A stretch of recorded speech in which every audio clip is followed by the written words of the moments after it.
Saya nak kongsi satu lagi cerita yang sangat menarik untuk tuan-tuan dirahmati Allah. Bawa balik, kongsikan dengan keluarga. Mudah-mudahan naikkan sedikit semangat dalam kita nak beribadat.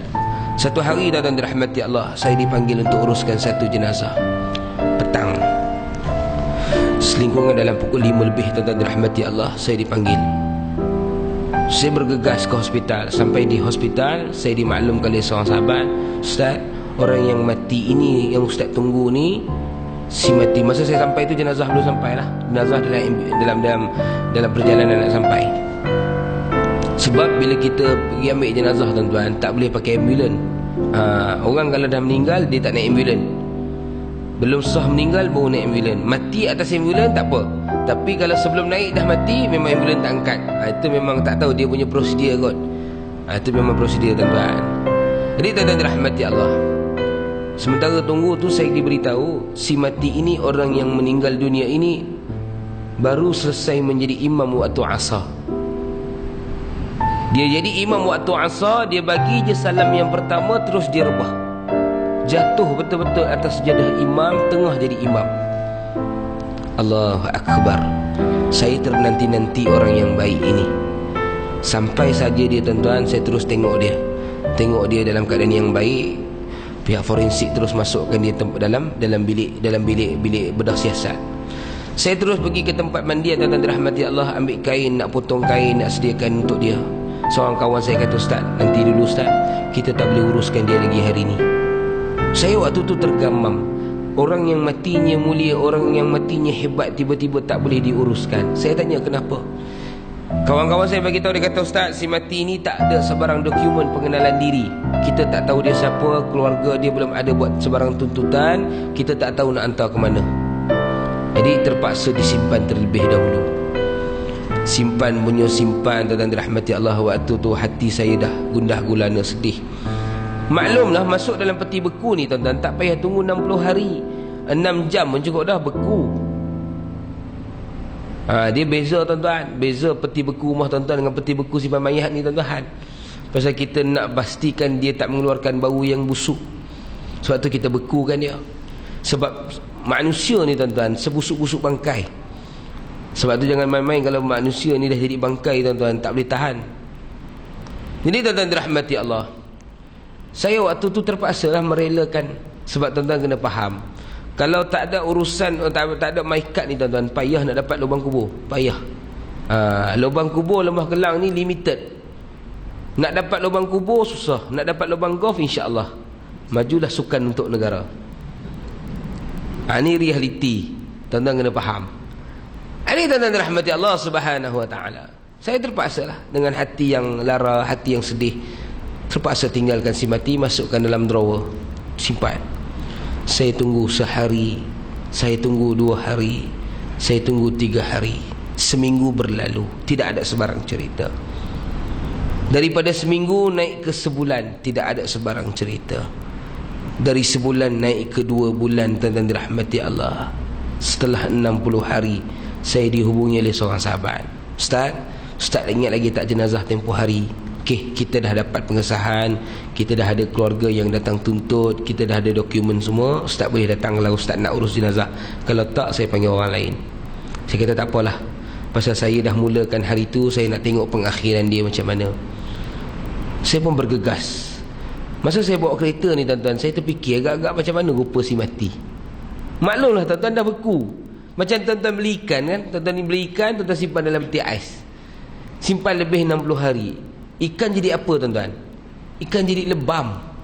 Memang dah tak cantik dah rupa ikan. Tuan-tuan tengok bila ikan ni dah lebam, dah tengok dah teruk tuan-tuan, tuan-tuan tak makan, tuan-tuan campak bagi kucing.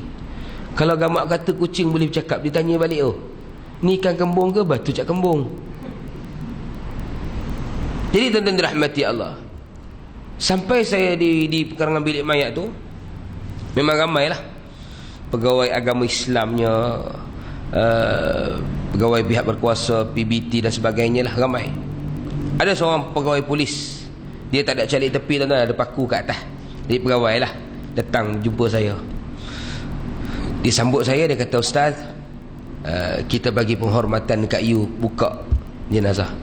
Dia sebenarnya bukan penghormatan, yang datang ni semua penakut kan. Tak salah sembang lah dengan aku. Adik tak apalah, orang bagi penghormatan tuan-tuan, kita buka lah. Saya pun buka drawer dia, bawa keluar.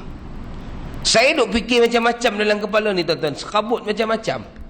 Tapi bila saya buka je plastik yang menutupi si mati ini waktu itu, saya menitiskan air mata. Saya terkejut dan saya tergamam. Si mati bukan saja tidak beku tuan-tuan, badannya panas dan wajahnya berpeluh.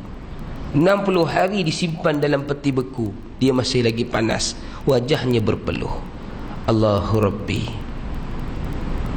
siapakah insan yang sangat istimewa ini tuan-tuan dirahmati Allah?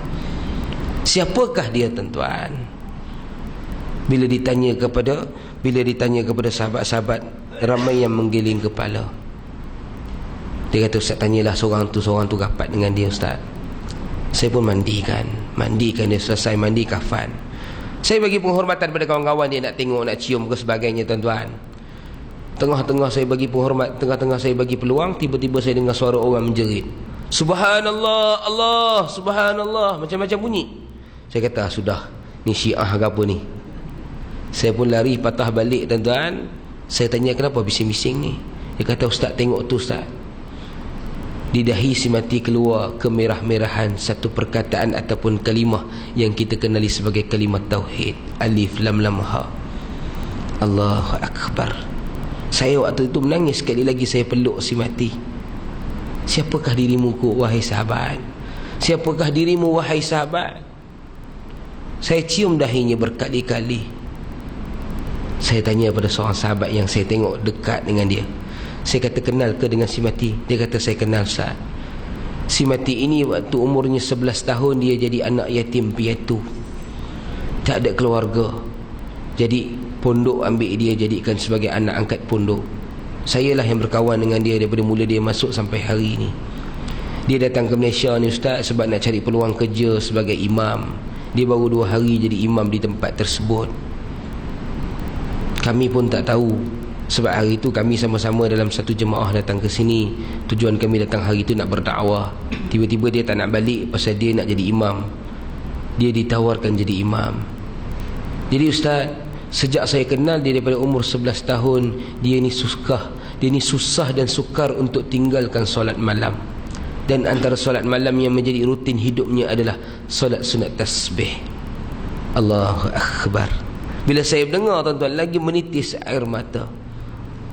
Mulianya hatinya, mulianya dirinya tuan-tuan, menjadikan solat sunat tasbih itu sebagai amalan harian. Cuba kita tanya diri kita tuan-tuan, setahun berapa kali kita buat solat sunat tasbih? Agak-agak dengan amalan yang kita tidak seberapa ini, bagaimana kita nak bertemu dengan Allah? Mudah-mudahan tuan-tuan, sedikit suntikan cerita itu dapat memberi satu gambaran yang baru kepada tuan-tuan untuk bersedia dan melakukan persediaan ketika nak bertemu dengan Allah kelak insya-Allah.